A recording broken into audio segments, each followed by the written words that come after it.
السلام علیکم ورحمۃ اللہ وبرکاتہ۔ بغیر تشریح کے صرف ترجمہ عرض کر رہا ہوں۔ حد الفعلی یعنی فعل کی تعریف، حد کا معنی ہے تعریف، حد الفعلی فعل کی تعریف، کلمۃ تدل علی معنی فی نفسها دلالۃ مقترنۃ بزمانی ذلک المعنی۔ فعل کی تعریف کرتے ہیں کہ فعل ایسا کلمہ ہے جو معنی فی نفسها پر دلالت کرے، یعنی اپنے معنی پر دلالت کرے، دلالۃ مقترنۃ زمانی ذالک المعنی، ایسی دلالت جو کہ اس معنی کے زمانے سے ملی ہوئی ہو۔ فعل اس کلمے کو کہتے ہیں جو اپنے معنی پر دلالت کرے اس طرح کہ وہ دلالت اس معنی سے ملی ہوئی ہو۔ مثال دے رہے ہیں جیسے ضربا، ضربا یعنی اس نے مارا، یضربو وہ مارتا ہے، اضرب تو مار۔ ضربا میں ضربا اپنے معنی پر دلالت کر رہا ہے، یعنی ضرب پر، لفظ ضربا جو ہے ضرب پر دلالت کر رہا ہے، نیز ضرب کے وقوع کے زمانے پر بھی دلالت کر رہا ہے۔ لفظ ضربا جو ہے کلمہ ضربا یہ اپنے معنی پر یعنی ضرب پر، مارنے کے فعل پر دلالت کرتا ہے، نیز مارنے کا فعل کب ہوا ہے، مارنے کے فعل کا زمانہ کیا ہے اس پہ بھی دلالت کرتا ہے۔ ضربا مارا اس حکمت نے، یعنی گزشتہ زمانے میں مارا، اس طرح اضرب اور یضرب میں بھی، ٹھیک ہے۔ اب یہاں سے علامت بیان کرتے ہیں، علامتہ اس کی علامت یعنی فعل کی علامت کیا ہے؟ ان یصح الاخبار به لعنہ، یعنی فعل کی علامت یہ ہے کہ اس کا مخبر بھی ہونا صحیح ہو لیکن مخبر عنہ ہونا صحیح نہ ہو، یعنی فعل کے ذریعے سے خبر دینا درست ہو لیکن فعل کے بارے میں خبر دینا درست نہ ہو۔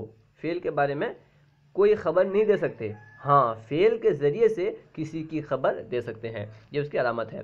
اور علامت کیا ہے؟ وَدُخُولُ قَدْ وَسِّینَ وَسَوْفَ وَالْجَزْمِ، اور سین، قد، سین، سوفا اور جزم کا داخل ہونا یہ بھی فعل کی علامت ہے۔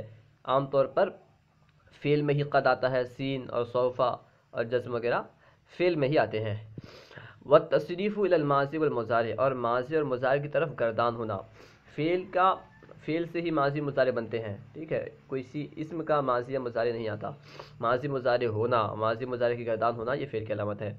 وَقَوْنِهِ أَمْرًا وَنَهْيًا، امر اور نہیں کا ہونا یہ بھی فعل کی علامت ہے۔ اسم امر یا نہیں ہوتا، ٹھیک ہے، امر یا نہیں اسم نہیں بنتا بلکہ فعل ہی امر یا نہیں بنتا ہے، تو امر اور نہیں کا ہونا یہ فعل کی علامت ہے۔ وَاِتِّصَالُ الضَّمَائِرِ الْبَارِزَةِ الْمَرْفُوعَةِ، اور ضمیر مرفوعہ بارزہ کا متصل ہونا، ضمیر مرفوعہ بارزہ کا متصل ہونا، جو ضمائر مرفوعہ ہیں اور بارزہ ہیں، بارز یعنی ظاہر، مرفوع یعنی جو حالت رفعی میں واقع ہوں، ٹھیک ہے۔ مثال دے رہے ہیں ضمائر مرفوعہ بارزہ کا متصل ہونا، ضمائر مرفوعہ بارزہ یہ فعل کے ساتھ ہی متصل ہوتے ہیں، کسی اسم کے ساتھ ضمائر مرفوعہ بارزہ متصل نہیں ہوتے۔ جیسے ضربتو، ضربتو کے آخر میں جو تو ضمیر ہے نا، یہ ضمیر مرفوع متصل ہے اور یہ کیونکہ فعل کے ساتھ ملی ہوئی ہے تو معلوم ہوا ضربتو میں جو ضرب ہے یہ فعل ہے، کیونکہ ضمیر مرفوع اور بارزہ یہ اسم سے متصل نہیں ہوتی۔ جب یہ اسم سے متصل نہیں ہوتی اور ضربتو میں متصل ہے تو معلوم ہوا ضربتو فعل ہے۔ والتاء التانیث ساکنتی، اور تائے تانیث ساکنہ، تائے تانیث جو ساکنہ ہوتی ہے یہ بھی فعل کی علامت ہے، جیسے ضربت، ضربت کے آخر میں جو تا ہے یہ فعل کی علامت ہے۔ وَنُونَ التاکید، اور تاکید کے دو نون یعنی نون خفیفہ اور نون ثقیلہ، نون ثقیلہ ہمیشہ جو ہوتا ہے یہ مشدد ہوتا ہے اور نون خفیفہ ہمیشہ ساکن ہوتا ہے۔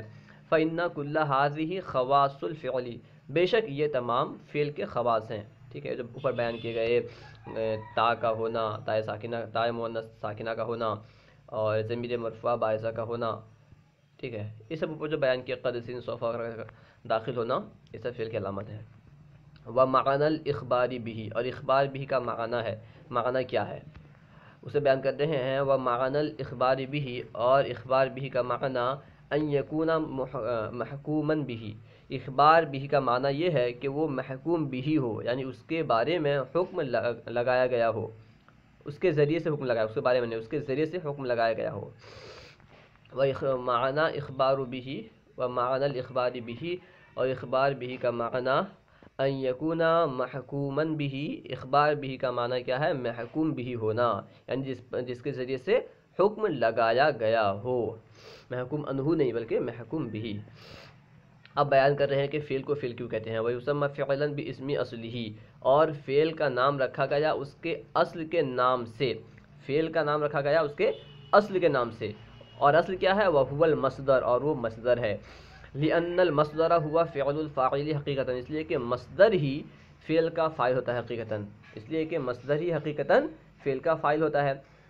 فاعل کا فعل ہوتا ہے. فعل الفاعل فاعل کا فعل ہوتا ہے. فاعل یعنی کرنے والا جو کرتا ہے وہی حقیقتاً فعل ہوتا ہے، اور کرنے والا جو کرتا ہے وہ مصدر ہوتا ہے. جیسے مارنے والے نے مارا، تو یہ مارنا یہ مصدر ہے. تو وہی بیان کرتے ہیں کہ یسمى فعلا باسم اصلہ، فعل کا نام رکھا گیا اس کے اصل کے نام سے، اور وہ مصدر ہے، اس لیے کہ مصدر فاعل کا فعل ہوتا ہے حقیقتاً. وحد الحرف، حرف کی تعریف بیان کرتے ہیں. حرف کی تعریف: کلمۃ لا تدل علی معنی فی نفسها، ایسا کلمہ جو معنی فی نفسها پر دلالت نہ کرے، یعنی اپنے معنی پر دلالت نہ کرے. بل تدل علی معنی فی غیرها، بلکہ دوسرے کے معنی پر دلالت کرے. مثال دے رہے ہیں نحو من، جیسا کہ لفظ من. فإن معناها الابتداء، اس لیے کہ اس کا معنی ابتدا ہے. لفظ من کا معنی ابتدا ہے. وہی لا تدل علیہ الا بعد ذکر ما منہ الابتداء، اور یہ یعنی لفظ من اس پر دلالت نہیں کرتا، یعنی معنی ابتدا پر دلالت نہیں کرتا، مگر یہ کہ اس کا ذکر کر دیا جائے جس سے ابتدا ہو.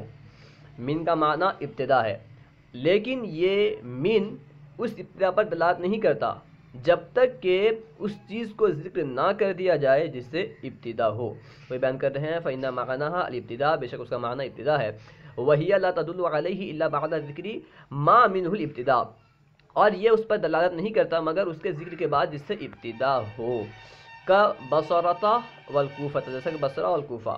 ٹھیک ہے، مثال اس مثال میں مثلا تقول سرت من البصرۃ الى الکوفہ، جیسا کہ آپ کہیں گے میں بصرہ سے کوفہ تک گیا. تو یہاں پہ جب آپ نے بصرہ ذکر کیا، اب من ابتدا پر دلالت کرتا ہے، یعنی میں بصرہ سے کوفہ تک گیا، بصرہ سے کوفہ تک کی میں نے سیر کی. ٹھیک ہے. وعلامتہ، اب حرف کی علامت بیان کر رہے ہیں. وعلامتہ، اور اس کی علامت اللہ یصح الاخبار عنہ ولا به، اس کی علامت یہ ہے کہ اس کا مخبر عنہ اور مخبر به دونوں ہونا درست نہ ہو. حرف نہ مخبر عنہ ہو سکتا ہے اور نہ مخبر به ہو سکتا ہے، یعنی نہ حرف کے بارے میں کوئی خبر دی جا سکتی ہے اور نہ حرف کے ذریعے سے کوئی خبر دی جا سکتی ہے. وَأَلَّا يَقْبِلُ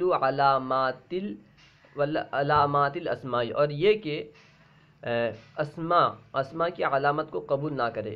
اسماء کی علامات کو قبول نہ کرنا یہ حرف کی علامت ہے. ولا علامات الافعال، یعنی اسماء اور افعال کی علامت کو قبول نہ کرنا یہ حرف کی علامت ہے. وللحرف فی الکلام العربی فوائد، اور حرف کی کلام عرب میں بہت سے فوائد ہیں. یعنی یہاں پہ دراصل اعتراض ہو رہا تھا کہ جب یہ اپنے معنی پر دلالت نہیں کرتا تو پھر اسے ذکر کیوں کیا جاتا ہے. بیان کر رہے ہیں وللحرف فی کلام العربی فوائد، اور کلام عرب میں حرف کے بہت سے فائدے ہیں. کربتی بین الاسمین، جیسا کہ دو اسموں کو جوڑنا، دو اسموں کے درمیان جوڑنا، یعنی دو اسموں کو جوڑنا. ربط کا معنی جوڑنا، ربط پیدا کرنا، تعلق پیدا کرنا، جوڑنا. نحو زید فی الدار، جیسا کہ زید فی الدار.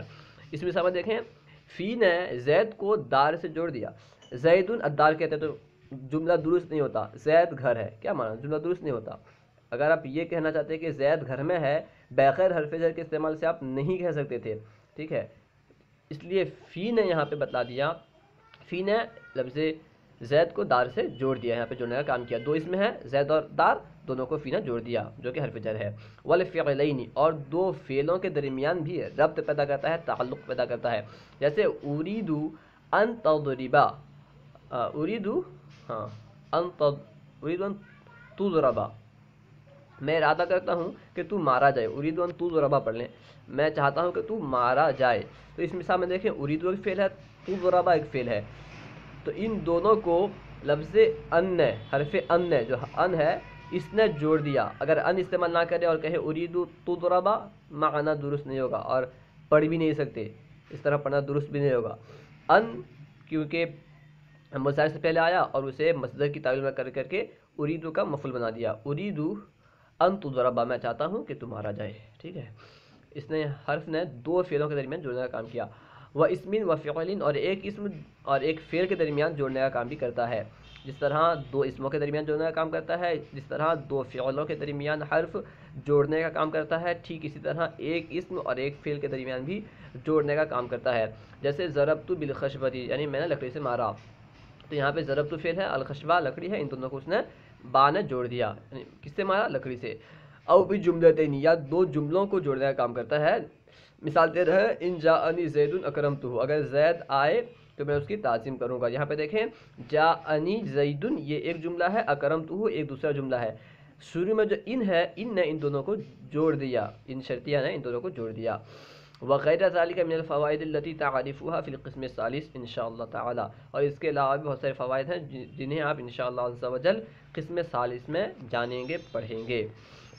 ویسمى، اب بتا رہے ہیں کہ حرف کو حرف کیوں کہتے ہیں، ویسمى حرفا لوقوعه في الكلام حرفا، اور حرف کو حرف کہا جاتا ہے، حرف کا نام رکھا گیا، یسمى حرفا، اور اس کا نام حرف رکھا گیا اس کا کلام عرب میں کنارے میں واقع ہونے کی وجہ سے۔ حرفن کا معنی طرف، ای طرفن، حرفن ای طرفن، اور اس کا نام حرف رکھا گیا اس کا کلام عرب میں کنارے میں واقع ہونے کی وجہ سے۔